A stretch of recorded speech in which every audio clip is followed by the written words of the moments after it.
అక్రమంగా తరలిస్తున్న 25 లక్షల విలువ గల 198 కేజీల గంజాయిని పోలీసులు స్వాధీనం చేసుకున్నారు. బొల్లాపల్లి టోల్ ప్లాజా వద్ద నిర్వహించిన తనిఖీల్లో 2 ముద్దాయిలను అరెస్ట్ చేసి మినీ ట్రక్ మరియు మొబైల్ ఫోన్లు సీజ్ చేశారు. జిల్లా పోలీస్ ప్రధాన కార్యాలయంలో ఎస్పీ బి మోహేశ్వర్ వివరాలు వెల్లడించారు. గంజాయి రహిత జిల్లాగా బాపట్లను తీర్చిదిద్దేందుకు కఠిన చర్యలు తీసుకుంటున్నామన్నారు.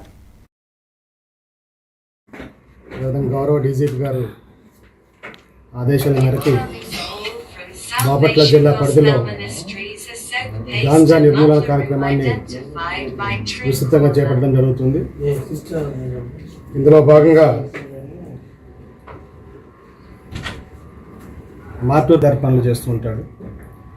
వీరికి వాళ్ళ నియర్ బై గ్రామంలో ఉన్నటువంటి హనూర్ గ్రామానికి సంబంధించినటువంటి మరో వ్యక్తి కలవడం జరుగుతుంది. ఈ ముగ్గురు వ్యక్తులు కలిసి అక్కడ ఉన్నటువంటి థర్డ్ పర్సన్ ఇన్స్ట్రక్షన్స్ మేరకి ఈ మంజునాథ అండ్ కార్తిక్ అనే పర్సన్స్ ఎస్టర్డే ఈవినింగ్ కాకినాడ డిస్టిక్లోని తుని ప్రాంతంలో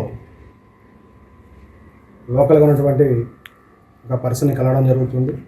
ఆ పర్సన్ నుంచి ఈ గాంజా మెటీరియల్ని కలెక్ట్ చేసుకొని కర్ణాటక రాష్ట్రానికి తరలించేటువంటి కార్యక్రమంలో ప్రాసెస్లో మాకు రాబడినటువంటి తిరిగి అటువంటి కార్యక్రమాల్లో పాల్గొనకుండా అన్ని పటిష్టమైనటువంటి చర్యలు తీసుకోవడం జరుగుతుంది. అదేవిధంగా రాష్ట్ర ప్రభుత్వం గౌరవ ముఖ్యమంత్రి గారు డీజీ గారి ఇన్స్ట్రక్షన్స్ ప్రభుత్వ జీవో ప్రకారం బాపట్ల జిల్లాలో అర్హత కలిగిన మీడియా